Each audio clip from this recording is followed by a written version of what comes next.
আরেকটা বিষয় তা হচ্ছে সাবজেক্টিভ কি 100 মার্কের হবে নাকি 140 মার্কের হবে? এই জিনিসটা নিয়ে কিন্তু আপনাদের মনে অনেক দ্বন্দ্ব আছে। দেখুন, সাবজেক্টিভটা 140 মার্কের এটা হওয়ার সম্ভাবনা আছে। তবে সেটা যদি হয় তবে সেটা শুধুমাত্র স্কুল ২ এর জন্য হলে হতে পারে। অর্থাৎ যে জায়গায় বাকি যে ৬০ মার্ক জেনারেল সেটা থাকবে ৬০ মার্কের আর ১৪০ থাকবে হচ্ছে আপনার সাবজেক্টিভ। এইটা স্কুল ২ এর জন্য হলে হওয়ার সম্ভাবনা সবচেয়ে বেশি। এই নিয়ে কিন্তু কোনো গেজেটও প্রকাশ হয়নি, কোনো কিছু না। শুধু মুখে, মুখে বিভিন্ন জায়গা থেকে একটা কোচিং সেন্টার বলেন বা বিভিন্ন সোর্স থেকে আপনারা জানতে পারছেন, তাই আপনারা এটা বলতেছেন। আমার কাছে যেটা যুক্তিযুক্ত মনে হয় সেটাই আমি বললাম। কারণ আমি আগে পরে যা বলেছি এই নিয়ে তা কিন্তু হয়েছে। তাই আমার কাছে মনে হয় এটা শুধুমাত্র স্কুল ২ এর বেলায় হলেও হতে পারে।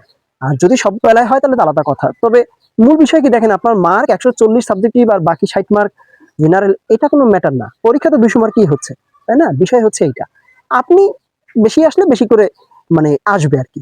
সিলেবাস আর এদিক সেদিক হচ্ছে না। সিলেবাস তারা নতুন যদি দিতে চায় তারা দিবে, আর যদি তা না হয়, যদি কোনো সিলেবাস না উল্লেখ থাকে তাহলে বুঝবেন যে সিলেবাস এ পর্যন্ত ওই ১৮তম পর্যন্ত দেওয়া আছে ওই সিলেবাসই পরীক্ষাটা হবে। বুঝতে পেরেছেন?